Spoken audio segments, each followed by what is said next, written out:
ప్రార్థన చేసుకున్నాం. ప్రార్థన చేసుకుని ఇది నా వాక్య భాగానికి పరిశుద్ధుడైన తండ్రి, మాత్రమే దేవా, నీకు స్తోత్రాలు. నీ ప్రియకుమారుడైన క్రీస్తు నామములో ఈ సన్నిధికి మేము వస్తూ ఉన్నాం. ఈ సమయమందు మీ మాటలు వినడానికి సిద్ధపడుతూ ఉండగా మమ్మల్ని జ్ఞాపకం చేసుకోవాలి. మాకు కావలసిన ఆత్మీయమైన ఆరోగ్యకరమైన ఆహారాన్ని మాకు దయచేయండి. మీరే మాట్లాడండి. మమ్మల్ని మీ రాజ్య వ్యాప్తి నిమిత్తమై మమ్మల్ని సిద్ధపరచండి. మేము సిద్ధపడుతూ అనేకులను సిద్ధపరచుకునే వాక్యాన్ని మమ్మల్ని మా కుటుంబాలు ఈ రాజ్యంలోకి చేర్చుకొని మీ ముందు ధైర్యంగా నిలబడుకునే స్థితిని మాకు కలిగించమని ప్రభువా, ముందు నా కార్యక్రమాన్ని మాట్లాడుతున్నాం. మాకు మేలుకరంగా, నీకు మహిమకరంగా ఒకటకు సహాయం చేయండి.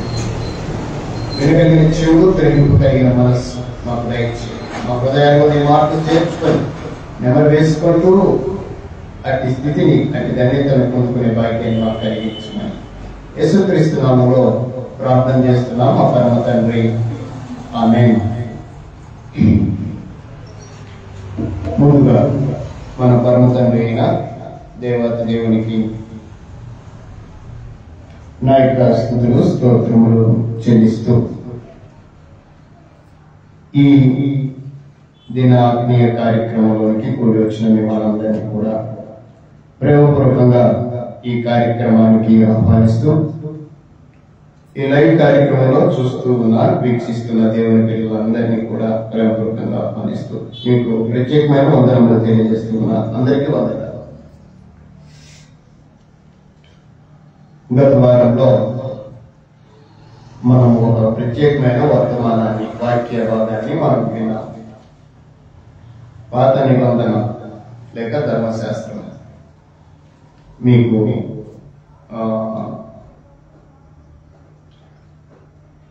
అందులో ఏమైనా ప్రశ్నలు ఉంటే అడగవచ్చు. చెప్పబడిన దాంట్లో పాత నిబంధనని నాటి ప్రజలు, అనగా దేవుడు ఏర్పరచుకున్న ప్రజలు ఏం చేశారో, ఆ చేసిన దాన్ని బట్టి అప్పుడే దేవుడు ప్రవక్తల నోట దానికి బదులుగా మరొక నిబంధనని, కొత్త నిబంధన నేను చేస్తున్నాను అని చెప్పాడు. దాన్ని గత వారంలో మనం విన్నాం. మొదటి నిబంధన రాళ్ల మీద చెక్కబడినదైతే, రాళ్ల మీద రాయబడినదైతే, నూతన నిబంధన లేక కొత్త నిబంధన లేక రెండవ నిబంధన అది హృదయం అనే పలక మీద రాయబడింది. మెత్తని హృదయం మీద రాయబడింది. అందుకే మనము కొన్ని లేఖన భాగాల్ని ధ్యానం చేసి ముందుకు నడుతాం. కొరింథీయులకు రాసిన మొదటి పత్రిక, రెండవ పత్రిక, కొరింథీయులకు రాసిన రెండవ పత్రిక 3వ అధ్యాయం, కొరింథీయులకు రాసిన రెండవ పత్రిక 3వ అధ్యాయం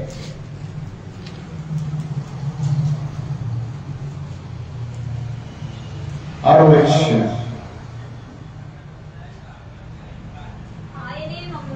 ఆయనే మమ్మను క్రొత్త నిబంధనకు అనగా అక్షరములకు కాదు గాని ఆత్మకే పరిచారమునగుటకు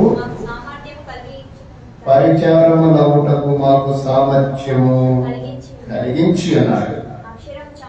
అక్షరము చంపును గాని ఆత్మ జీవింపచేయును.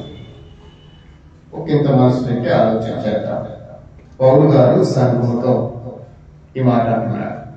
అక్షరము చంపుతుంది, ఆత్మ జీవింపచేయుచుంది. అందుకే మేము అక్షరానికి కాదు, ఆత్మకే పరిచారములో ఉంటకే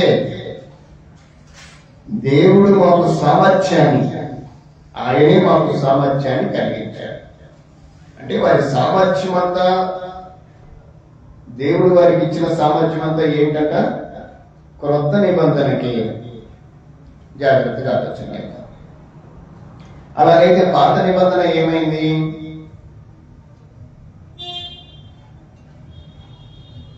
పాత నిబంధన ఏమైంది? 14వ వచనం చదువుతారా? మరియు వారి మనసులు కఠినములైన కనుక నేటి వరకును పాత నిబంధన చదువునప్పుడు అది క్రీస్తునందు కొట్టివేయబడినని వాటికి తేటపరచబడక ఆ ముసుకే నిలిచి ఉన్నది. ఇక్కడ పౌలు గారు ఒక క్రమాన్ని బోధిస్తున్నారు.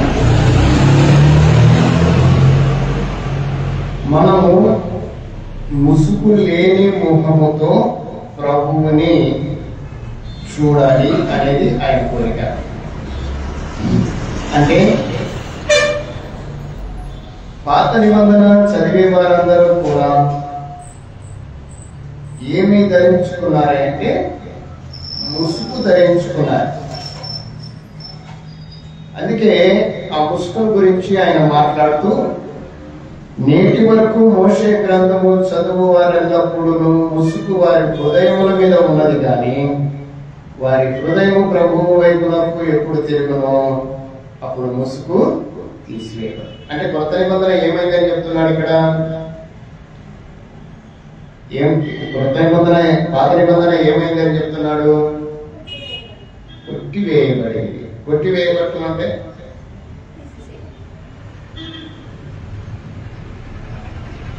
కొట్టివేశాడు అన్నాడు. కొట్టివేయబడిన దానికి ఈరోజు చాలా మంది కొన్ని మాట్లాడుతున్నారు. యేసు ప్రభు ఈ లోకానికి వచ్చి, నేను ధర్మశాస్త్రమునైనను ప్రవక్తల వచనమునైనను చెప్పండి, కొట్టివేయటకు చెప్పండి, నేను చదివారా లేదా? నేను ధర్మశాస్త్రమునైనను ప్రవక్తల వచనములైనను, మత్తయి సువార్త 17వ అధ్యాయం 6వ అధ్యాయం 5వ అధ్యాయం, క్షమించండి, మత్తయి రాసిన సువార్త 6వ అధ్యాయం 17-18 వచనాలు చదువుదాం. 5వ అధ్యాయం మత్తయి రాసిన సువార్త 17-18 వచనాలు. ఈ రోజుకి కూడా చాలా మంది ఈ లేఖన భాగాన్ని చదువుతున్నారు. ధర్మశాస్త్రమునైనను ప్రవక్తల వచనములనైనను కొట్టివేయవచ్చునని తలంచవద్దు. నెరవేర్చుటకే గాని కొట్టివేయుటకు నేను రాలేదు. ఆకాశమును భూమియు గతించిపోనే గాని ధర్మశాస్త్రం అంతయు నెరవేరు వరకు దాని నుండి ఒక పొరలైనను సొన్నైనను తప్పిపోదని నిశ్చయముగా మీతో చెప్తున్నారు. ఇప్పుడు చెప్పండి, పౌలు గారిది కరెక్టా, యేసు ప్రభుది కరెక్టా? మనం ఏ విధంగా అర్థం చేసుకుంటున్నాం ఈ లేఖన భాగాన్ని? ఇక్కడ ఏమన్నాడంటే అది క్రీస్తునందు కొట్టివేయబడినది. ఏంటిది? పాత నిబంధన. యేసు ప్రభు ఏం చెప్తున్నాడు? నేను నెరవేర్చడానికి వచ్చాను, కొట్టివేయటకు రాలేదు అని చెప్పి కింద ఏమన్నాడంటే ప్రవక్తల వచనములలోనైనను ధర్మశాస్త్రములోనైనను నెరవేర్చబడ వరకు దానిలో నుండి సొన్నైనను తప్పిపోదని నిశ్చయముగా మీతో చెప్తున్నా. అంటే ఇప్పుడు నెరవేరిందా నెరవేరలేదా? నెరవేరలేదా?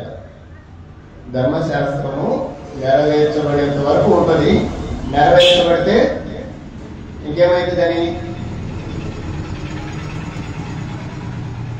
నెరవేర్చబడుతుంది అంటే ఏమవుతుందండి?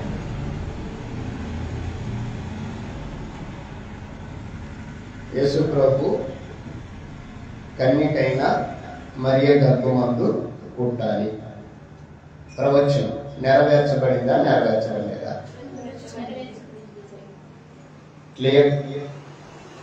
మీ మళ్ళీ ఇప్పుడు కన్యక ఏమన్నా ఆయన కోసం ఎదురు చూడాలన్నా? నెరవేర్చబడటం అంటే అయిపోయింది, ఇట్ ఈస్ ఓవర్ అనేది మనం ఆలోచించాలి చాలా జాగ్రత్తగా. అయితే ఈ స్టేట్మెంట్ ని చెప్పిన ఆయన ఎవరు? ఈ స్టేట్మెంట్ చెప్పిన ఆయన ఎవరు? యేసు ప్రభు. యేసు ప్రభు కదా. మరి యేసు ప్రభు చెప్పిన స్టేట్మెంట్ ని యేసు ప్రభు దగ్గరికి వెళ్ళి చూద్దాం. లూకాసు వార్త, లూకాసు వార్తలో చక్కటి మాటలు ఈరోజు సేవకులు వీటిని ఆలోచన చేయాలి.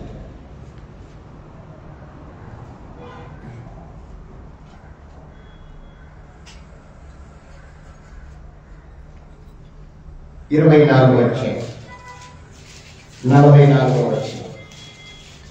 మీరు చదువుకొని ఎవరైనా అడిగినప్పుడు చెప్పడానికి ప్రయత్నం చేయండి. 24వ అధ్యాయం 44వ అధ్యాయం.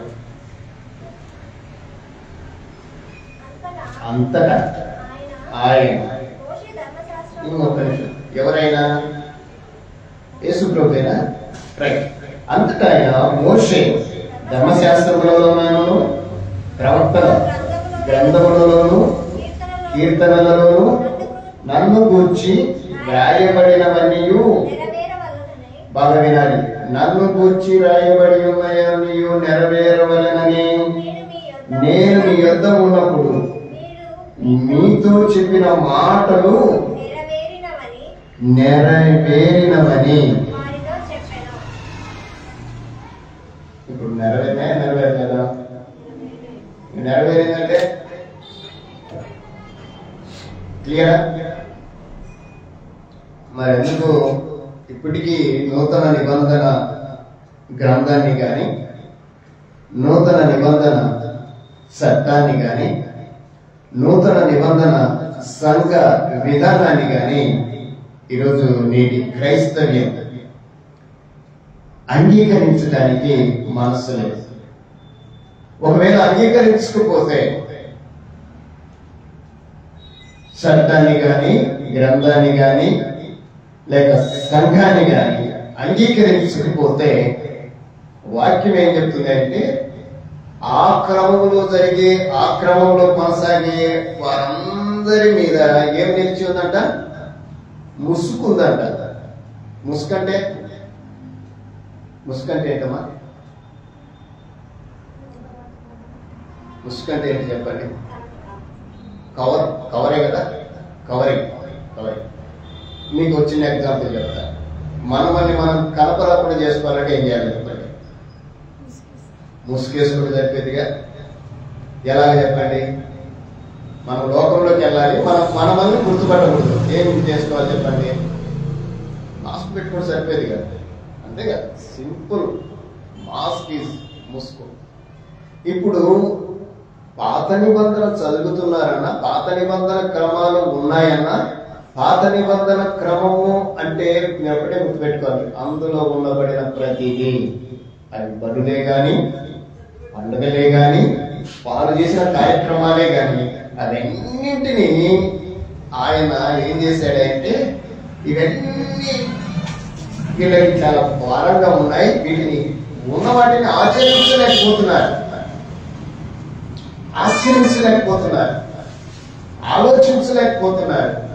వీటిని బట్టి దేవుని యొక్క నామము ఏమి చేయబడుతూ ఉన్నది అంటే, దేవుని పిల్లలమని చెప్పుకుంటున్న వారి మధ్యనే అదేమైందంటే ఒకంత ఎగతాళి చేయబడినట్లుగా ఉంది. మీకు అర్థమవుతుంది అనుకుంటాను ఈ సన్నివేశం. యేసు ప్రభు స్టేట్మెంట్స్ ని ఎందుకంటే గ్రంథాన్ని మనం క్లియర్ కట్ గా చదివి, బాగా వినడం, గ్రంథాన్ని మనం క్లియర్ కట్ అంటే చాలా చక్కగా జ్ఞానపూర్వకంగా చదివి ధ్యానించగలిగితే సమాధానము జవాబు అందులో నుంచి దేవుడు మనకి ఇస్తాడు. అక్కడక్కడ చదివి అక్కడక్కడ నుంచి కొన్ని తెచ్చుకొని దీనికి ఇప్పుడు ఒక చిన్న ఎగ్జాంపుల్ ఇక్కడ ఏమన్నాడంటే అది క్రీస్తునందు కొట్టివేయబడనని తెలియక అన్నాడు. ఇక్కడ ఈయనేమన్నాడు, నేను కొట్టివేయడానికి రాలేదు అన్నాడు. వీళ్ళు ఏం చెప్తారు,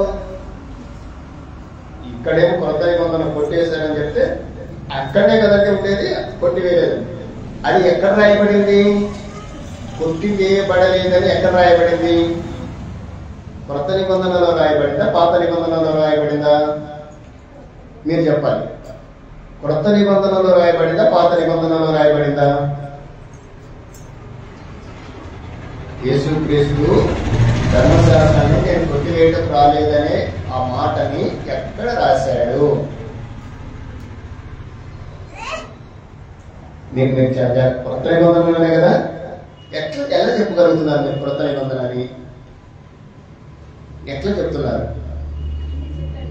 ఎక్కడ? అంటే కొత్త నిబంధనలోని మీరు ఎలా చెప్పగలుగుతున్నారు అంటున్నారు. మీ ఆలోచన మీరు అనుకున్నది చెప్పేయండి. ఎలా చెప్పగలుగుతున్నారు? ఎందుకంటే ఈరోజు అందరూ అదే అంటున్నారు. ఎక్కడి నుంచి కొత్త నిబంధన ప్రారంభమైంది అదేనా చెప్తారా? కొత్త నిబంధన అనే చట్టం కానీ కొత్త నిబంధన అనే విధానం కానీ ఎక్కడి నుండి ప్రారంభమైంది బైబిల్లో?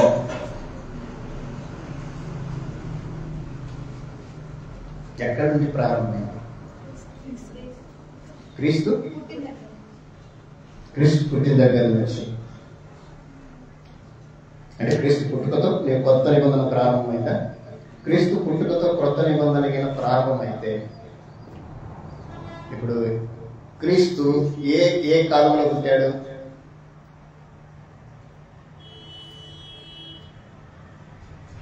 మూడు కాలాలు ఉన్నాయి. పితరుల కాలము, ధర్మశాస్త్ర కాలము, ఇది క్రైస్తవ కాలం లేదా క్రీస్తు యుగం. పితరుల యుగము, ధర్మశాస్త్ర యుగము, క్రైస్తవ యుగం, మూడు కాలం. క్రీస్తు ఏ యుగంలో పుట్టాడు? ఏ యుగంలో పుట్టాడు? క్రీస్తు యుగంలో పుట్టాడు.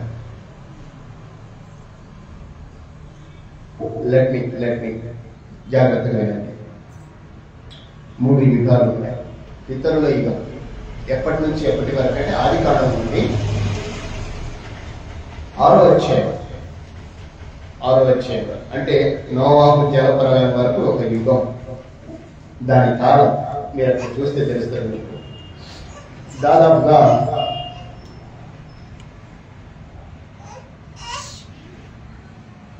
2500 సంవత్సరాలు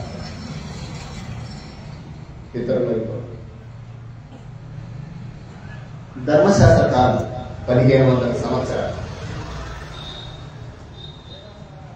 ధర్మశాస్త్రములో జరిగిన కాలం ఎంత అంటే 1500 సంవత్సరాలు. ధర్మశాస్త్ర కాలము ఎప్పటి నుంచి ప్రారంభమైంది అంటే నిర్గమకాండం 20వ అధ్యాయం నుండి.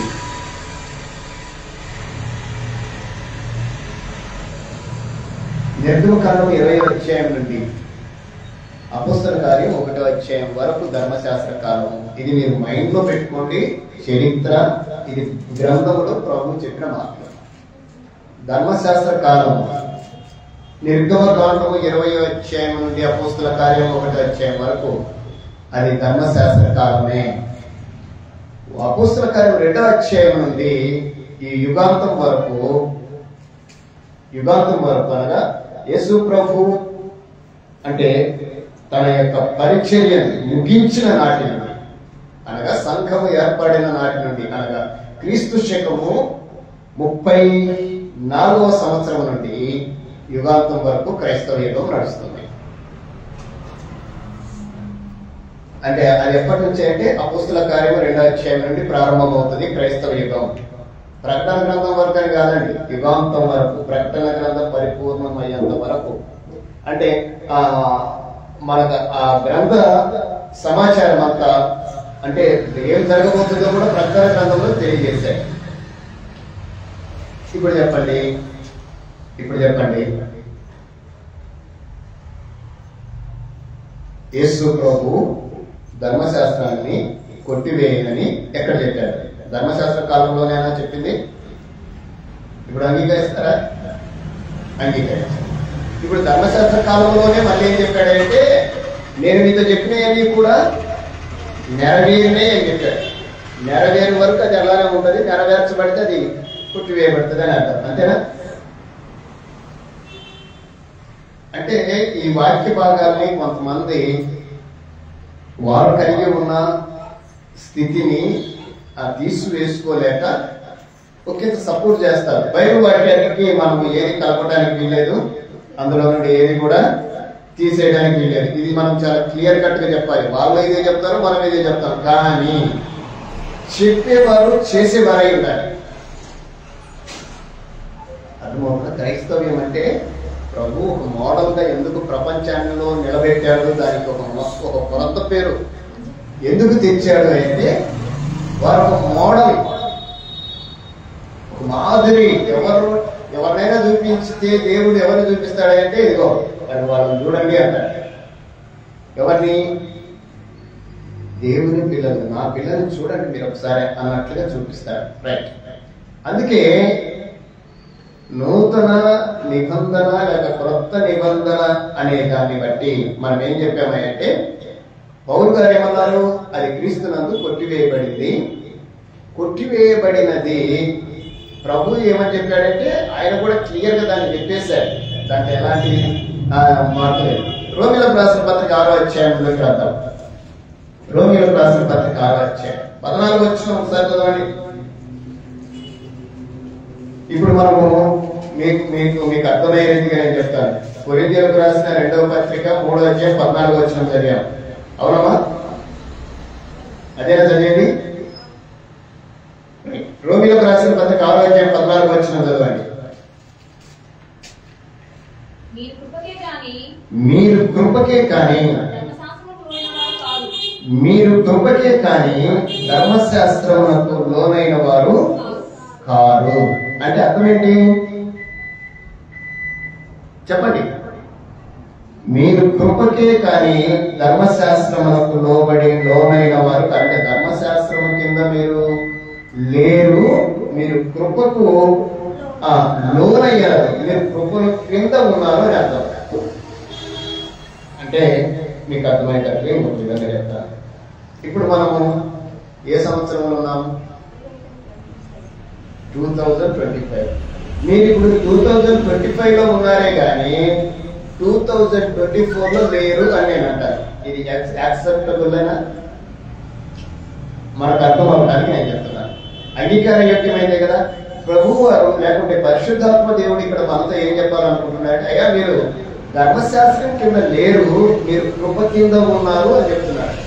ఆ కృప అనేది ఏంటంటే నూతన నిబంధన యేసు క్రీస్తు ప్రభు ద్వారా మనకు అనుగ్రహించబడింది. అది ఏ విధంగా ఉంటుంది అంటే దాని యొక్క శ్రేష్టత ఏంటో మనం తెలుసుకోవాలి. ఇక్కడ నేను మాట్లాడితే ఏమంటాడంటే రాళ్ళ మీద చెక్కబడిన పరిచర్య మహిమ కలిగినదైతే, రాళ్ళ మీద చెక్కబడిన పరిచర్య ఎలాంటిది అని చెప్పుకున్నాం మనం గత వారము. పరిశుద్ధమైంది, యుక్తమైంది, మహిమ కలిగింది, నీతిమహితమైంది. అలాంటిది అంత పరిశుద్ధమైంది అయితే మరి ఆత్మ సంబంధమైన పరిచర్య మరి ఎంత పరిశుద్ధమైంది అంటే మించినది అని అర్థం. అందుకే నూతన నిబంధన గ్రంథ చట్ట స్థితిని నేడు మనము ఆలోచన చేయగలిగితే మనము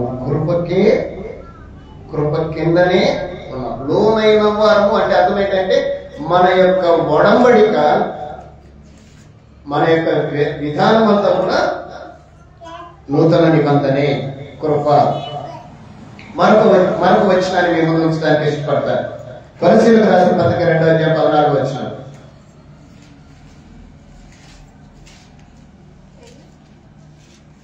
రెండు 14.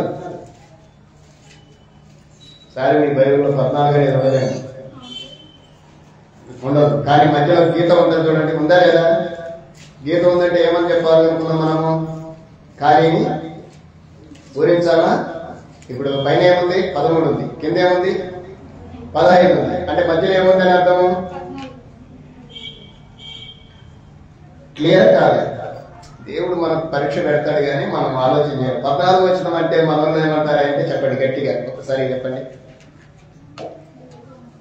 14 వచనం లేదండి అంటారు. లేదని ఉందా? రైట్ 14 వచ్చిన చదవండి మీకు అర్థమైతే.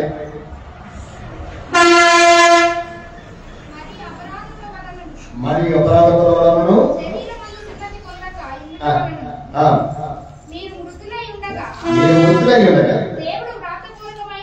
జాగ్రత్తగా దేవుడు వ్రాతపూర్వకమైన ఆజ్ఞల వలన మన మీద రుణముగాను మనకు విరోధముగాను నుండిన ఆ పత్రమును మేకులతో శిలువకు కొట్టి దాని మీద చేతి వ్రాతను తుడిసి వేసి దానికి మనకడ్డము లేకుండా దాన్ని ఎత్తివేసి మన అపరాధములన్నింటినీ క్షమించి ఆయనతో కూడా జీవింపజేసెను. ఆయన ప్రధానులను అధికారులను నిరాయుధాలుగా చేసి శిలువ చేత జయోత్సవంతో వారిని పట్టి తెచ్చి బాటముగా వేడుకకు కనపరిచెను. కృష్ణ బోర్ దగ్గరికి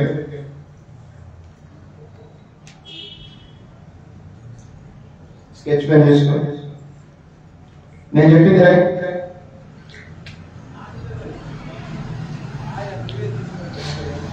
బాగా చెప్పండి.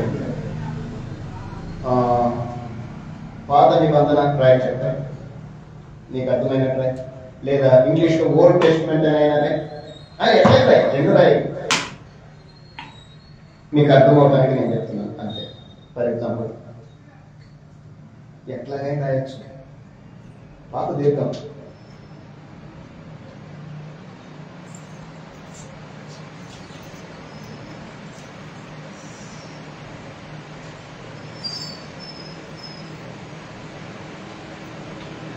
సున్నా నా దారాయి దారాయి నాతోటి నాతోటి దా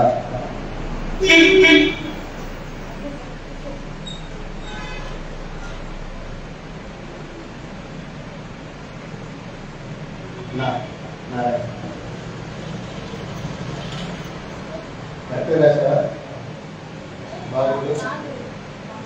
పా కరెక్ట్ రాయి, పా పా పా పా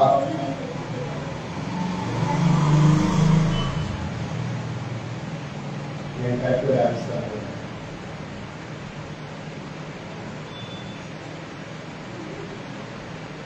అది హా సరే. అది ఎట్లా వస్తుంది? ఇంగ్లీష్ మీడియం కదా.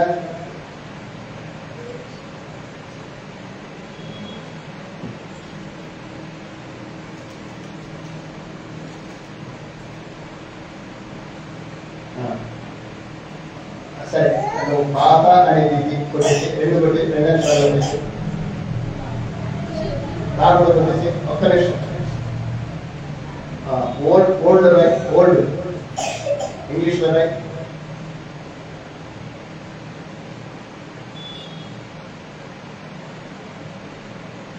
కరెక్టా? కరెక్టే కదా. ఓల్డ్ టెస్ట్మెంట్ అనేది ఇంగ్లీష్ లో రైట్ రాయగలవా? అది ఎట్లా ఉంచు టెస్ట్మెంట్.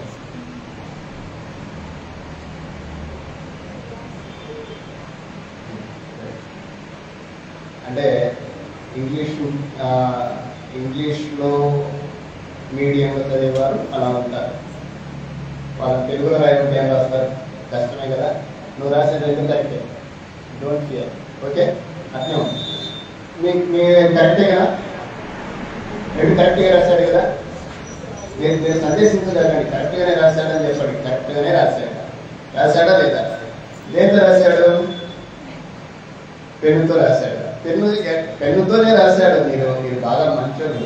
పెన్ను ఎలా రాశాడు? చేత రాశాడా లేకుంటే ఎట్లా రాశాడు? దేని మీద రాశాడు? బోర్డు మీద రాశాడు. ఇప్పుడు అది తుడిపోయచ్చా? తుడిపోయకూడదా? తుడిపోయచ్చా? సార్ తుడిపోయి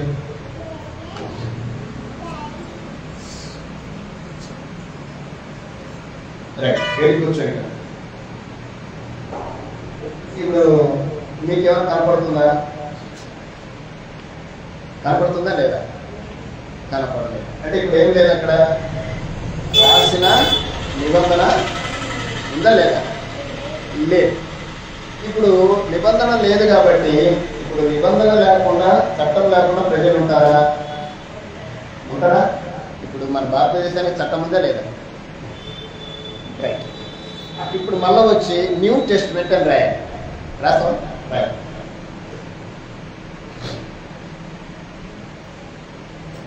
దేవుడు ఎంత గొప్పవాడంటే న్యూ టెస్ట్మెంట్ అనేది రాయాలి. న్యూ కాదు, NEW, న్యూ.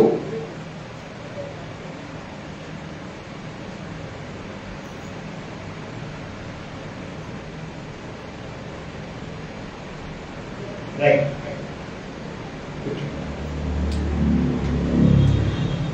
ఇది కూడా బోర్డు మీదనే రాశాడు, పెన్నుతోనే రాశాడు, చేతితోనే రాశాడు. కానీ మొదటగా రాసిందేమో దేవుడు చేతితోనే రాశాడు, రాతి పలకల మీద రాశాడు.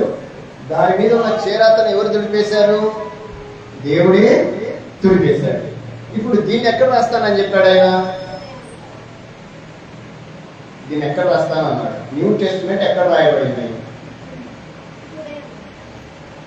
ఇది మనం చదువుకున్న వాక్య భాగం. క్రొత్త నిబంధన ఎక్కడ రాయబడింది? గత వారంలో మనం చదువుకున్నాం అనుకుంటాను అన్నమాట. కొరింథీయులకు రాసిన 2వ పత్రిక 3వ అధ్యాయం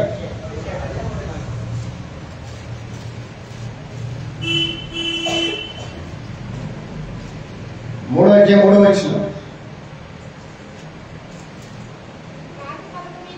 రాతి పలక మీద కానీ సిరాతో కానీ రాయబడక మెత్తని హృదయములు అను పలక మీద జీవము గల దేవుని ఆత్మతో మా పరిచర్య మూలముగా వ్రాయబడిన క్రీస్తు పత్రిక ఉన్నారని మీరు ఏటపరచబడుతున్నారు. అంటే ఇప్పుడు ఈయన ఈ 2 పత్రికల గురించి లేదా 2 నిబంధనల గురించి మాట్లాడుతూ చెప్పిన మాట ఏంటంటే, ఒక నిబంధన రాళ్ళ మీద రాయబడింది, కానీ నూతన నిబంధన అనేది మన హృదయాల మీద రాయబడింది. రాళ్ళ మీద రాయబడింది ఒకే చోట ఉండేది. దాన్ని అందరూ కూడా చదువుకునేవారు వచ్చేవారు. తప్పు జరిగితే దానికి ప్రతిఫలాన్ని ప్రాయశ్చిత్తం చేసుకునేటోళ్ళ లేదా? తప్పు చేశాడు నేను, దానికి ప్రాయశ్చిత్తం ఉందా లేదా? ఉంది. ప్రాయశ్చిత్తం ఉంటే మళ్ళా నేను తప్పు చేయొచ్చా చేయకూడదా? పాత నిబంధన ఎలాంటిది అంటే, మనం ఒకవేళ తప్పు చేస్తే దేవుని దగ్గరికి వెళ్ళి ఆ తప్పుకు ప్రాయశ్చిత్తం ఉంటుంది. అంటే దానికి తగిన ఫీజు ఉండదు. అంటే మనం ఎట్లా చెప్పాలి? ఇప్పుడు మోటార్ సైకిల్ మీద వెళ్తున్నారు, లైసెన్స్ లేదు, మనకేం కట్టి మన మీద ఏం రాస్తాడు? ఫైన్ వేస్తాడు. ఫైన్ వేస్తాడు. ఇప్పుడు మనకు ఏమి లేదని ఫైన్ వేసాడు? లైసెన్స్ లేదని. ఇప్పుడు మనం లైసెన్స్ లేదని ఫీజు కడతామా లేదా? ఫైన్ కడతామా? కడతాం. రైట్. ఇంకా ఎప్పుడు ఫైన్ వేయడా? మళ్ళీ ఎప్పుడు వేస్తాడు చెప్పండి? మళ్ళీ పట్టుకుంటే వేస్తాడు. అంటే మనము పూర్తిగా లైసెన్స్ తీసుకునేంత వరకు ఫైన్ కడతానే. పాత నిబంధన అలా ఉన్నది. తప్పు చేస్తే ఫైన్ వేసుకునే సంస్కృతి ఉన్నది. ఇంకోటి, తప్పు చేస్తే మరొక సంస్కృతి కూడా ఉంది. ఏంటో తెలిసిన? చంపేయడం. అంటే ఇమ్మీడియట్గా చంపేయడం. పాత నిబంధన ఎంత ఎగ్జెంప్షన్ ఇచ్చిందో, అంటే ఎంత వారికి వెసులుబాటు ఇచ్చిందో అంత కఠినంగా కూడా కనపడింది. దీన్ని ప్రభు అయిన దేవుడు వారు చూసిన విధానాన్ని దాన్ని ఏం చేశాడంటే, వీరి విషయంలో దాని గురించి ఆలోచన చేసి దాన్ని ఏం చేశాడంటే పూర్తిగా ఏం చేసేసాడు? దాని మీద ఉన్న చేరాతను ఏం చేశాడని చదువుకున్నామమ్మ. ఇప్పుడు ఎక్కడ తుడిచేశాడు చెప్పండి? ఎక్కడ తుడిచేశాడని మనం చదువుకున్నాం. ఎక్కడ? మన మీద రుణముగాను,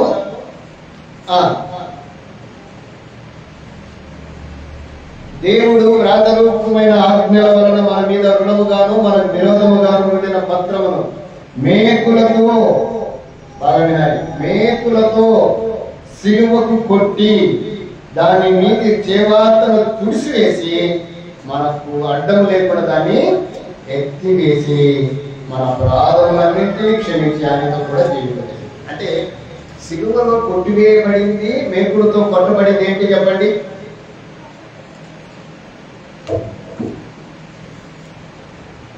సిలువలో కొట్టబడింది, సిలువలో కొట్టబడింది ఏంటి? ఎవరు? యేసు ప్రభు. బాగా వినాలి. ధర్మశాస్త్రం రాసింది ఎవరు?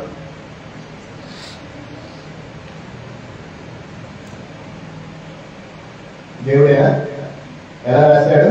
వేడితో రాశాడు. ఎవరు రాశారో వారు చనిపోతేనే దానికి విలువ. బాగా వినాలి. అప్పుడు యేసు ప్రభు ఉన్నాడా లేడా అని మీరు అడగాలి. ఉన్నాడు. రాసిన వాడు ఆయనే.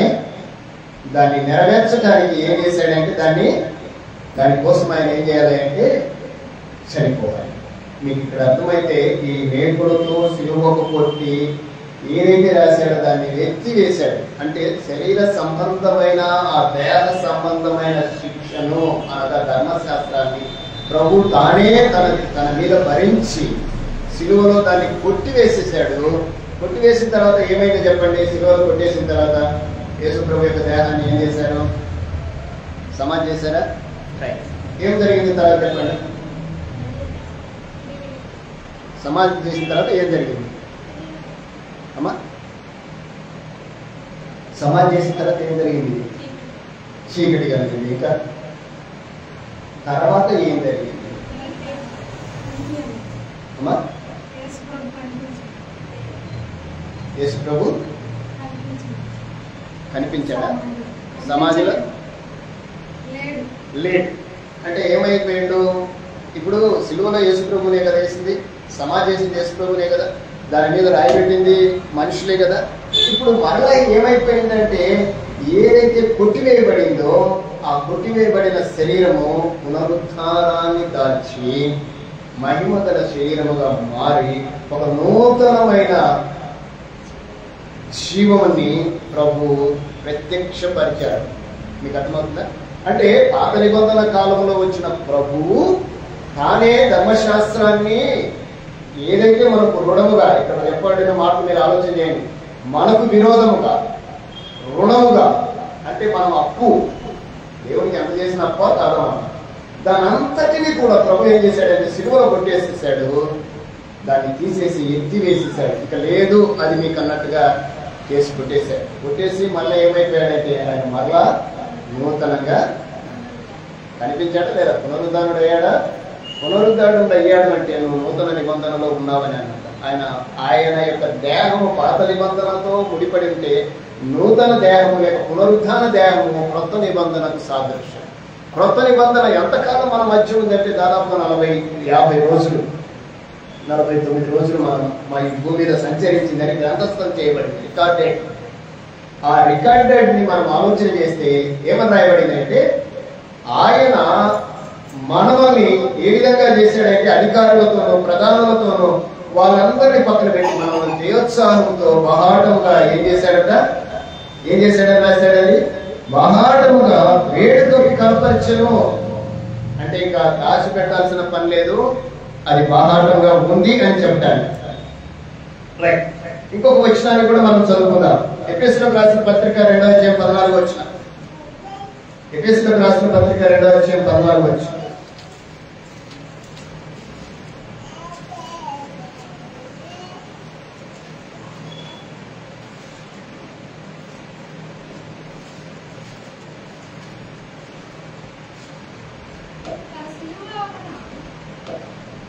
రెండవ అధ్యాయం 14వ వచనం. ఎఫెసీయులకు రాసిన పత్రిక 2వ అధ్యాయం 14వ వచనం. ఆయన మన సమాధానమై ఉంది, మీకును మాకును ఉండిన ద్వేషము అనగా విధి రూపకమైన ఆజ్ఞలు గల ధర్మశాస్త్రమును తన శరీరమును కొట్టివేయుట చేత మధ్య గోడను పడగొట్టి మన ఉభయులను. ఇక్కడ వినాలి, ఇక్కడ ఎవరికి చెప్తున్నాడు ఈ మాటలు? ఎఫెసీలో ఉండబడిన సంఘానికి. ఎఫెసీలో ఉండబడిన వారు ఎవరు? అన్యులు. ఈయన ఎవరు? ధర్మశాస్త్రానికి ధర్మశాస్త్ర ధర్మశాస్త్రానికి సంబంధించిన వాళ్ళంటే యూదుడైన. వీళ్ళిద్దరి మధ్య ఏముంది అంటే, వీళ్ళిద్దరి మధ్య ఏముంది? ఒక గోడ ఉంది. ఏంటా గోడ? అంటే యూదులు ధైర్యంగా ఆలయ ప్రవేశం చేయొచ్చు, ఏమైనా చేయొచ్చు, అన్ని చేయడానికి వీలు. అందుకే ఇక్కడ అంటున్నాడు, మీకును మాకును ఉండిన ద్వేషము. ఏంటా ద్వేషమా అంటే, ఆ ద్వేషాన్ని ఏం చేశాడంట? తన శరీరం ఇప్పుడు కొట్టివేయబడింది ఏంటంట? యేసుక్రీస్తు శరీరం ద్వారా ధర్మశాస్త్రాన్ని లేక ఆ పాత నిబంధనని ఏం చేశాడంట? కొట్టివేసి మధ్య గోడను పడగొట్టి, అంటే మనకు వాళ్ళకి మధ్య గోడ ఏంటంటే, ఎవరు పడితే వారు దేవుని సన్నిధానంలోనికి ప్రవేశించడానికి వీలు. మీకు ఒక విషయం చెప్తాను. దేవాలయంలోకి ఎవరైనా వెళ్ళొచ్చా? సొలొమోను కట్టిన దేవాలయంలోనికి ఎవరైనా వెళ్ళొచ్చా? దేవాలయానికి ఎన్ని భాగాలు ఉన్నాయి? మన గతంలో చెప్తున్నాం. ఎన్ని భాగాలు ఉన్నాయమ్మా? 3 భాగాలు. మొదటి భాగము ఆవరణం, పరిశుద్ధ స్థలం, అది పరిశుద్ధ స్థలం. 3 భాగాలు ఉన్నాయి. 3 భాగాలు ఉన్నాయి కదా. ఆవరణంలోకి ఎవరు వెళ్తారు? అందరూ వెళ్తారు. అందరూ వెళ్ళే స్థలమే ఆవరణం. మరి పరిశుద్ధ స్థలంలోనికి యాజకుడు మాత్రమే వెళ్తారు. మరి అతి పరిశుద్ధ స్థలంలోనికి ఎవరు వెళ్తారు? అందరూ వెళ్ళరు, యాజకులు వెళ్ళరు. ఒకడు ఉంటారు, ఆయన ప్రధాన యాజకుడు, ఆయనే వెళ్ళాలి. అది ఎప్పుడు వెళ్ళాలి? సంవత్సరములకు ఒక్కసారే వెళ్ళాలి. ఇన్ని కట్టుబాట్లు ఉన్నాయి. అందరినీ మేము దేవుణ్ణి ప్రార్థిస్తామంటే కుదరదు. అన్యుల దగ్గరనే ఉండాలి, యాజకుల దగ్గరనే ఉండాలి. వీళ్ళందరి వరకు ఒకడే ఉంటాడు, ఆయన పోయి చేయాలి. అందరూ చేయడానికి వీలు లేదు. ఆ రోజు సంస్కృతి, ఆ రోజు చట్టం. ఏ చట్టం అది? ధర్మశాస్త్ర చట్టం అది. కానీ అలాంటి సంస్కృతిని పరమంతున్న దేవుడు ఏం చేశాడంటే, అందరినీ ఏకం చేశాడు అని రాయబడింది. ఆయన మన సమాధానమై ఉండి మీకును మాకును ఉండిన ద్వేషమును విధిరూపకమైన ఆజ్ఞలు గల ధర్మశాస్త్రమును తన శరీరమందు కొట్టివేయుట చేత మధ్య గోడను పడగొట్టి మన ఉభయలను ఏం చేశాడంట? మనందరినీ ఏం చేశాడు? ఆయన శిలువలో కొట్టేసి ఏం చేశాడు? యూదులని లేదు, గ్రీసు దేశస్తుడని లేదు, దాసుడని లేదు, స్వతంత్రుడని లేదు, స్త్రీ అని లేదు, పురుషుడని లేదు. అందరూ ఏం చేశాడు? ఒకటిగా చేశాడు. ఇదే కొత్త నిబంధన. మనమందరం ఒకటి అని చెప్పే నిబంధన ఏంటంటే కొత్త నిబంధన. అందుకే మనందరము ఎవరికి వారిగా ఇండివిజువల్ గా దేవునితో మాట్లాడటానికి దేవుడి వెసులుబాటు కలిగించాడు.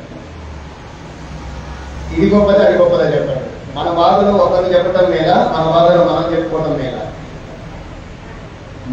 మనంగా దేవుని చూడటం మీద, మనం అయ్యా నా బదులు వాటిని చూడడం అంటాం మీద. ఏది లేదు మనకి, మనమే వెళ్ళి చూడాలి కదా. ఇంకొక విషయాన్ని కూడా మీకు నేను చెప్తాను. అమ్మా, మీ అందరి కోసం నేను ఒక్కరి బిర్యానీ తింటాను, మీరందరూ హ్యాపీగా ఉండండి అంటే ఎలా ఉంటుంది? ధర్మశాస్త్రం మీరు ఒకసారి కొన్ని ఎగ్జాంపుల్స్ చెప్పాలి కానీ కొంచెం బాధ అనిపిస్తుంది. అవునా కదా? మీరందరూ ఇక్కడనే ఉండండి, నేను దేవుని దగ్గరికి వెళ్ళి మాట్లాడొస్తాను, మీ అందరి కోసం ప్రార్థన చేస్తాను. అప్పుడు జరిగింది అదే, అప్పుడు క్రమం కూడా అదే. అప్పుడు క్రమానికి అందరూ తలవంచారు, కానీ కొందరు తిరగబడ్డారు, ఎవరికి వారుగా వేరైపోయారు. ఇల్లేది మమ్మల్ని రానేయడం లేదని, ఈ దేవుడు కాకపోతే మాకు ఇంకొక దేవుడు లేడని, ఈ స్థితికి లేకపోతే మరొక స్థితి లేదని ఎవరికి వారుగా ఏం చేశారంటే ఆ నిబంధన అంతటిని ఏం చేశారు? వాళ్ళు ఏం చేశారమ్మా? ఆ నిబంధనను ఏం చేశారు? భంగం చేశారని రాశాడా లేదా? ఆ నిబంధనను భంగం చేశాడు. భంగము చేయబడిన ఆ నిబంధన బాగు చేశాడు. దాని స్థానంలో దాని స్థానంలో మరొక నిబంధనని ఆయన పెట్టాడు. మీకు అర్థమైంది అనుకుంటారు? అర్థమైందమ్మా? ఇప్పుడు ఏది కరెక్ట్గా ఉంది చెప్పండి? కొత్త నిబంధన మేలా, పాత నిబంధన మేలా? ఆ యేసు ప్రభువే మేలా, ఈ యేసు ప్రభు మేలా? అంటే శరీర ధరూపి దాల్చి వచ్చిన యేసు ప్రభు చేయవలసిన కార్యాన్ని చేశాడు, అది అయిపోయింది అని చెప్తున్నాడు. బాగా వినండి అమ్మ, మీరు మరొకసారి చెప్తున్నాను. శరీర రూపము దాల్చి వచ్చిన యేసు ప్రభు ఏమైతే చేశాడో అది అంతా చేసేసాడు, అది అయిపోయింది. అయిపోయిందా? ఇంకా ఉందా? అయిపోయిందా? ఉందా? మళ్ళా ఇంతకు మళ్ళీ మనము చింతల్లి దీక చెప్పండి, అయిపోయిందా? ఉందా? మళ్ళీ ఎందుకు ఆడుతున్నాం? మనకు తనివి తిరగటంలే. చెప్పంటారా? అసలు మనం చేయాల్సింది పక్కన పెట్టేశాం, మనం నడవాల్సింది పక్కన పెట్టేశాం. అతను కొంచెం చేస్తే బాగుంటుందండి అంటున్నాం. అర్థమవుతుందా మీకు? కొంచెం బాగుంటుందండి. బాగుంటుంది సార్, చేద్దాం, ఏమైంది? ఏదైతే మనము బాగుందనుకుంటున్నామో ఒకసారి ఆలోచన చేయాలి. ప్రభు వారు లేక అపోస్తలు ఒక వాక్య భాగాన్ని మనకన్నారు. ఎవడును క్రొత్త గుడ్డకి పాత బట్టకి క్రొత్తది మాసిక వేస్తాడా? వేస్తాడంట. వేస్తాడా? వేస్తే ఏమవుతుందంట? అది కూడా కాకుండా యేసుప్రభువే చెప్పాడు, ఎవడును పాత తిత్తులలో క్రొత్త ద్రాక్షరసము బాగలేదు, పాత తిత్తులలో క్రొత్త ద్రాక్షరసము పోయాడు. ఎందుకంట? పాత తిత్తులలో కొత్త ద్రాక్షరసం పోస్తే ఏమవుతుంది మీకు చెప్తాను. మీరు సోడా ఎప్పుడన్నా పార్సిల్ తెచ్చుకున్నారా? సోడా, గ్యాస్ సోడా ఎప్పుడన్నా పార్సిల్ తెచ్చుకున్నారా? ఇంకా చెప్తాను, షరబత్ ఎప్పుడన్నా పార్సిల్ తెచ్చుకున్నారా? తెచ్చుకున్నారు కదా. వాడు పార్సిల్ చేసినప్పుడు ఎలా ఉంటుంది ఆ ప్యాకెట్? గ్యాస్తో. ఇంటికి వచ్చేసరికి ఎలా ఉంటుంది దాని పరిస్థితి? గ్యాస్ అయిపోయింది. గ్యాస్ అయిపోయింది అంటే మీరు తెచ్చుకోలేదేమో. గ్యాస్ తగ్గదు. ఆ ప్యాకెట్ యొక్క స్థితి ఏమవుతుంది చెప్పండి అమ్మా? పెద్దగా వస్తుంది, అంటే ఉబ్బుతుంది. అంటే అందులో ఉన్న గ్యాస్ ఏం చేస్తుంది అంటే ఆ ప్యాకెట్ని మనం టచ్ చేస్తే ఏదైనా పొరపాటున ఏదైనా తగిలితే బయటపోయేటట్టు ఉంటుంది. రైట్, మీకు అర్థమవుతానని చెప్తున్నా. ద్రాక్షరసము, క్రొత్త ద్రాక్షరసం ఎలా ఉంటుంది అంటే మగినది. అప్పట్లో మనలాగా ఈ కుండలు ఈ స్టోరేజ్ చేయడానికి బాటిల్స్ లేవు. దేంట్లలో వాడేవాళ్ళంటే చర్మపు బాటిల్స్ అన్నమాట. అంటే లెదర్ బాటిల్స్ అంటారు. ఇప్పుడు మనం ప్లాస్టిక్ బాటిల్స్ ఉన్నాయి కదా, అప్పట్లో కూడా లెదర్ బాటిల్స్. ఆ లెదర్ బాటిల్స్ ఎలా ఉంటాయంటే, ఇప్పుడు బాటిల్ ఉంది కదా, ఆ బాటిల్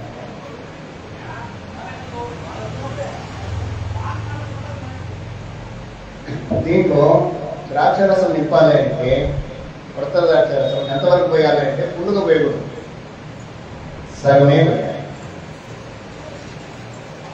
సగమే ఎందుకు పోయాలి అంటే, దాన్ని మరలా మనం త్రాగేసరికి ఆ సగం ఏమవుతుంది అంటే ఫుల్ అయిపోయి ఉంటుంది.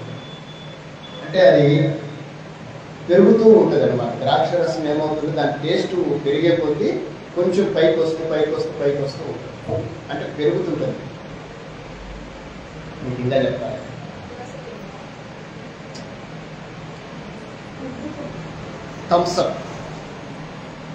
థమ్స్అప్ ఎలా ఉంటుంది? నిండా పోసి ఉంటారు కదా, మూత తీయకండి, గబగబా 2-3 సార్లు ఇట్లానండి, ఏమవుతుంది చెప్పండి? దాంట్లో ఉన్నదంతా పైకి వచ్చేస్తుంది కదా. ద్రాక్షరసము కూడా అలానే అవుతుంది. అయితే అది స్టోరేజ్ నిలువ ఉండాలి అంటే క్రొత్త ద్రాక్ష రసం క్రొత్త దాంట్లోనే పోయాలి. పాత దాంట్లో పోస్తే ఏమవుతుంది అంటే ఆ పాతది ఏమైతే అంటే పిగిలిపోతుంది. అందుకే యేసు ప్రభు మాట్లాడుతూ పాత తిత్తులలో కొత్త ద్రాక్ష రసం ఎవరు పోయారు, పాత బట్టకి ఎవరు కొత్త దాంతో మాసిక వేయడు అని చెప్తారు. మీకు ఈ విషయం తెలిస్తే ఇప్పుడు నూతన నిబంధన విధానంలో మనం ఒక విషయాన్ని ఆలోచన చేసి ముందుకు నడుద్దాం. ఏ వచనం చదువుకున్నాము? ఎఫెసీయులకు రాసిన 2వ పత్రిక, ఎఫెసీయులకు రాసిన పత్రిక 2వ అధ్యాయం 14వ వచనం. ఏం చేశాడన్నాడు? మన ఉభయులను ఏకం చేశాడు. ఉభయులను ఏం చేశాడు? ఏకం చేసి ఏం చేశాడంటే మన మధ్య ఉన్న గోడను పడగొట్టాడు. పడగొట్టడానికి ఏం చేశాడు? ఆ ధర్మశాస్త్రమును శరీరమందు తన శరీరమందు కొట్టివేశాడు. ఇంతవరకు మీకు అర్థమైంది అనుకుంటా. ధర్మశాస్త్రము రోమీయులకు రాసిన పత్రిక 8వ అధ్యాయం 2వ వచనం. రోమీయులకు రాసిన పత్రిక 2వ అధ్యాయం 8.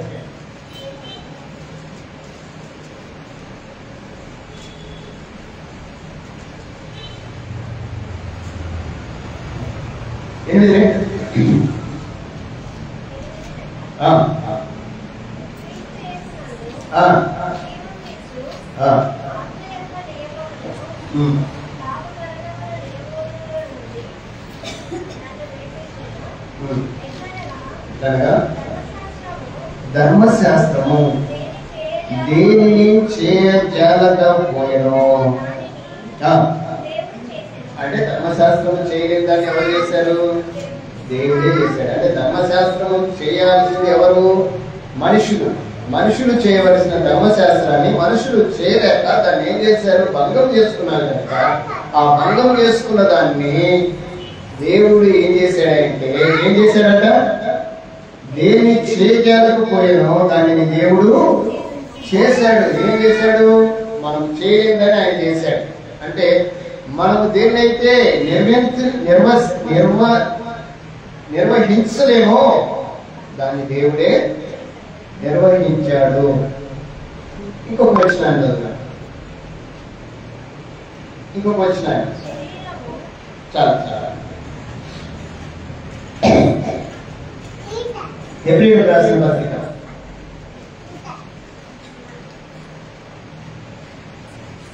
దానికంటే ముందు గలతీయులకు రాసిన పత్రిక 4వ అధ్యాయం 5వ వచనం. గలతీయులకు రాసిన పత్రిక 4వ అధ్యాయం 5వ వచనం. మీరు త్వరగా చదవాలి. అయితే కాలం పరిపూర్ణమైనప్పుడు దేవుడు తన కుమారుని పంపెను. ఆయన స్త్రీ యందు పుట్టి మనము దత్తపుత్రులను కావాలని ధర్మశాస్త్రములకు లోబడి ఉన్న వారిని విమోచించుటకై ధర్మశాస్త్రములకు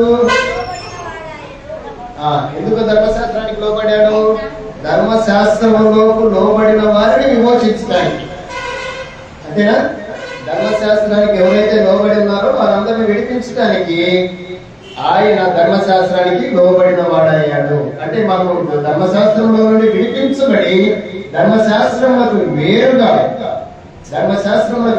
ఏదైతే ఉందో దాన్ని మనం చేయాలి. రోమీయులకు రాసిన పత్రిక 3వ అధ్యాయం 20-21 వచనాలు. రోమీయులకు రాసిన పత్రిక 3వ అధ్యాయం 20-21 వచనాలు. త్వరగా చదవాలి.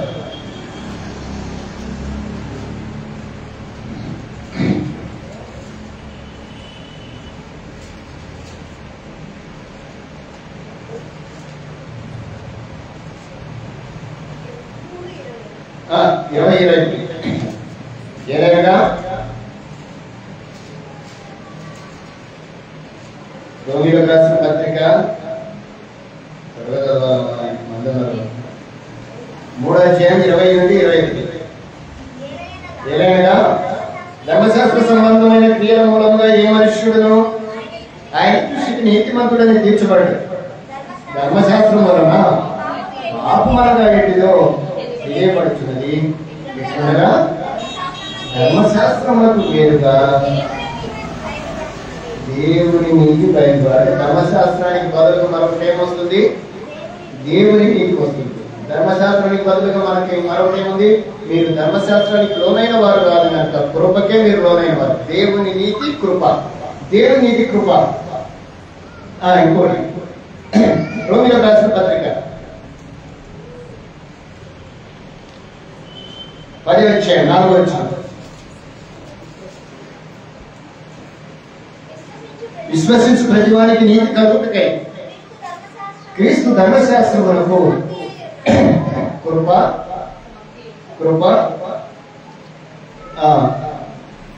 నీతి, ఇంకోటి ఏంటని చెప్పుకున్నాం? విశ్వాసం. దేవుని నీతి అదే ఇక్కడ చెప్తున్నారు. దేవుని నీతి కలుగుటకై ధర్మశాస్త్రం క్రీస్తు ఏమైనాడు? సమర్థమైనాడు. రైట్. ఇంకొక మాట ఎపిలో రాసిన పత్రికలు ఎదురండి ఒకసారి అందరం. ఒకసారి ఎపిలో రాసిన పత్రిక 7వ అధ్యాయం 18 వచ్చి చదవగలరు. ఆ ధర్మశాస్త్రం దేనికి సంపూర్ణ స్థితి కనుక చేయలేదు కనుక ముందుయబడిన ఆజ్ఞ బలహీనమైనందున నిష్ప్రయోజనమైనందున అది నివారణ చేయబడినది. అంతకంటే శ్రేష్టమైన నిరీక్షణ దాని వెంట ప్రవేశపెట్టబడెను. దీని ద్వారా దేవుని యొద్దకు దేని ద్వారా అంటే ఒక శ్రేష్టమైన నిరీక్షణ ఆయన ప్రవేశపెట్టాడు. కృప, నీతి, నిరీక్షణ. ఇప్పుడు చెప్పండి, మనకేమేమి ధర్మశాస్త్రానికి బదులుగా ఏమి ఇస్తానన్నాడు? కృప. ధర్మశాస్త్రానికి వేరుగా నీతి. ఇప్పుడు ధర్మశాస్త్రానికి వేరుగా ఏమైనా అంటే ఒక శ్రేష్టమైన నిరీక్షణ కూడా మనకిచ్చాడు. దీని ద్వారా మనం ఏం చేస్తున్నాము?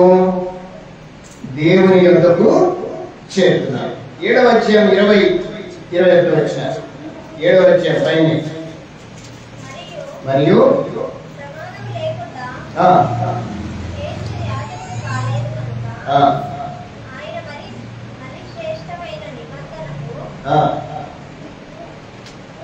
శ్రేష్టమైన నిబంధనకు పూట కాపాడెను.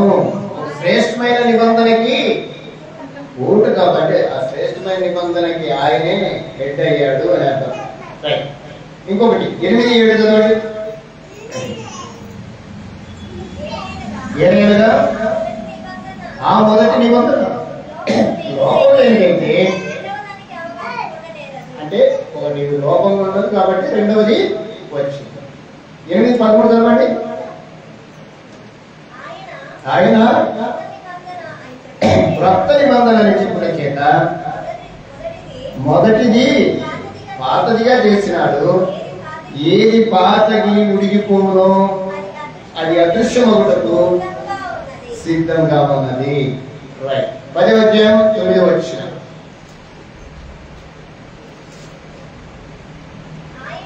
ఆయన నెరవేర్చుటకు ఇదిగో నేను వచ్చి ఉన్నానని చెబుతున్నాడు. ఇవన్నీ ధర్మశాస్త్రము చొప్పున అర్పింపబడుచున్నవి. ఆ రెండవ దాన్ని స్థిరపరచుటకు మొదటి వాటిని కొట్టివేయుచున్నాడు. ఇప్పుడు చెప్పండి మీరు, పాత నిబంధన ఏమైంది? పాత నిబంధన ఏమైంది? ఎక్కడ కొట్టివేశాడో, ఎవరు కొట్టేశారో, ఎలా కొట్టేశాడో, అది ఎవరి కోసం కొట్టేశాడో కూడా బైబిల్ స్పష్టంగా తెలియదు. ఇప్పుడు తెలియజేసినప్పుడు మనం కొట్టేసిన దాని కింద ఉందామా, కొట్టి వేయబడని దాని కింద ఉందామా? 2024 ఉందామా, 2025 ఉందామా? 2025 తర్వాత 2026 కూడా వస్తుంది. పాతది పాతది, ఫాస్ట్ ఈజ్ ఫాస్ట్. మీకు ఇది తెలిసి బాగా పాజిటివ్ ఫాస్ట్ అంటే కొత్త మనం కొత్తది అది ఎలాంటిది అంటే మనం అందరినీ పరలోకానికి తీసుకెళ్ళి ఆ నిబంధన కణాలకు తీసుకొచ్చేదైతే ఈ నిబంధన పరలోకానికి తెచ్చేది. భూ సంబంధమైన కణాలకు తీసుకురావడానికి వారిని వ్యయ ప్రయాసాలు ఎన్ని చేసినా వారు ఆ నిబంధన ఏం చేశారంటే పోగొట్టుకున్నారు. అయితే ఆయన ప్లాన్ అంతా మార్చేసి ఇక్కడి కణాలు వీళ్ళొద్దు, పరమ కణానికి వీళ్ళని తీసుకెళ్ళాలి, వీళ్ళని పరమ కణానికి తీసుకెళ్ళాలి అంటే దానికంటే శ్రేష్టమైనది వీళ్ళకి. బాగా వినండి, పాత నిబంధన కొన్నింటిని ఎగ్జెంప్షన్ చేసినప్పటికీ కొత్త నిబంధన ఎగ్జెంప్షన్స్ అనేది ఉండదు. అందుకే ఆయన దాన్ని ఏం చేశాడంటే పలకల మీద కాకుండా హృదయం మీద రాశాడు. హృదయం మీద ఎప్పుడు రాయబడుతుంది మానవునికి అంటే ఒక వ్యక్తి ఎప్పుడైతే ఈ లోకంలో నేను పాపినని ఒప్పుకుంటాడో, ఎప్పుడైతే ఈ లోకంలో నాకు ఆ స్థానము లేదని గ్రహిస్తాడో, ఎప్పుడైతే ఒక వ్యక్తి నన్ను ఈ లోకం నుండి పరలోకానికి తీసుకెళ్తాడని విశ్వసిస్తాడో ఆ వ్యక్తిని తను కళ్ళారా చూడాలి. అంటే వాక్యాన్ని కళ్ళారా చూడాలి, హృదయంతో విశ్వసించాలి, నోటితో ఒప్పుకోవాలి. ఒప్పుకున్న దాన్ని బట్టి నువ్వు నీటి బాప్తిస్మం తీసుకొని దేవునికి ఒక తీర్మానంతో నువ్వు ముందుకు నడవడానికి ప్రయత్నిస్తే వెంటనే నిన్ను బైబిల్ చెప్తుంది వారు బాప్తిస్మం పొందిన వెంటనే ఏమొస్తుందంట? పరిశుద్ధాత్మ అనే వరం వస్తుంది. ఆ పరిశుద్ధాత్మ వరమే నీలో నూతన నిబంధన రాయాల్సిన క్రమం. బాప్తిస్మం పొందిన ప్రతి ఒక్కరూ పరిశుద్ధాత్మను పొందుతారు. పరిశుద్ధాత్మను పొందిన వారు ప్రభు యొక్క రాకడ కొరకు నిరంతరము నిత్యము ప్రయత్నం చేస్తూ తమ జీవితాన్ని ముందుకు నడిపించుకుంటూ ఉంటారు. ఒక మాట నేను మిమ్మల్ని అడుగుతాను, పరిశుద్ధాత్మ వచ్చిపోయేవాడా వచ్చి ఉండేవాడా?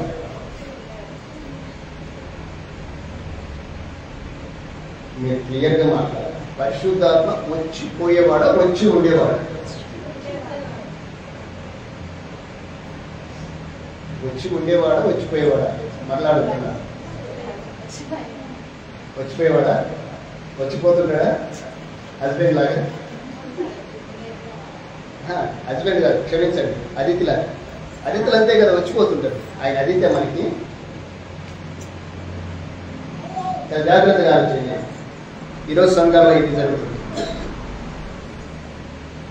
ఎవరైతే యేసుక్రీస్తు నామములో బాప్తిస్మం పొందుతారో అప్పుడు పరిశుద్ధాత్మ అనే వరాన్ని పొందుతారు.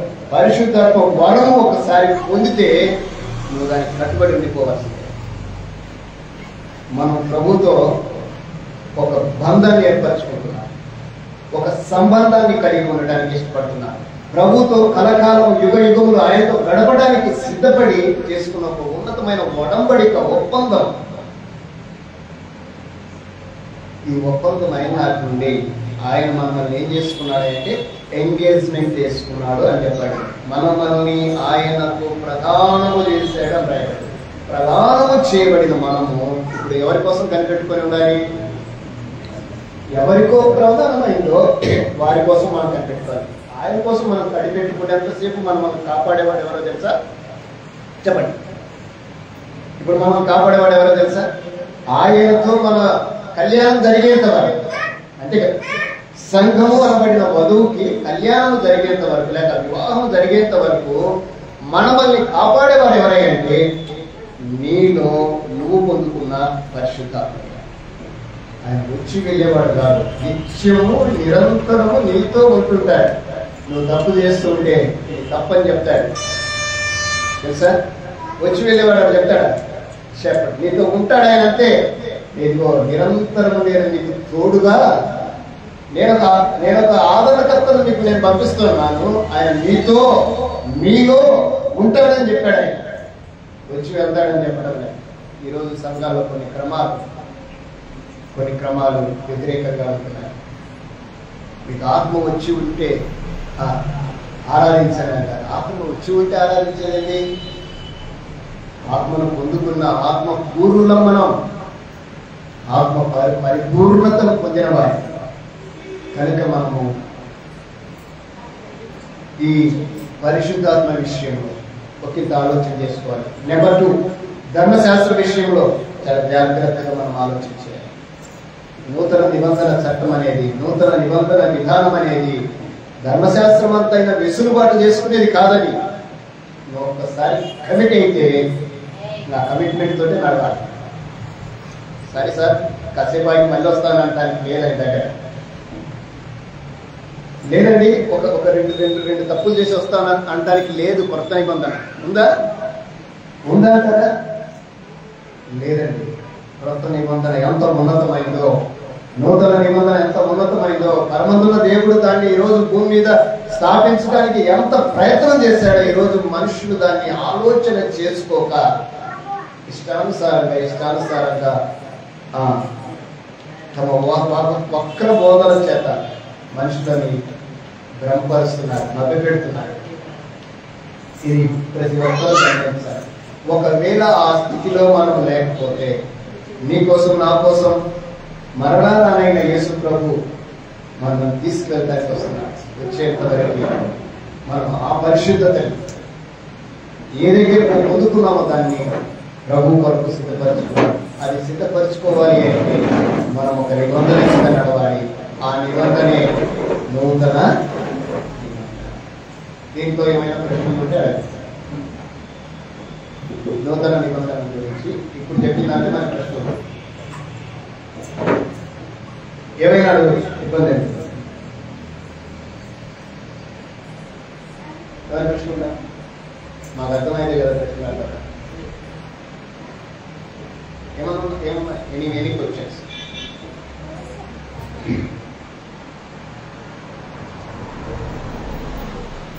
ఏమైనా ప్రశ్న ఉందేమా?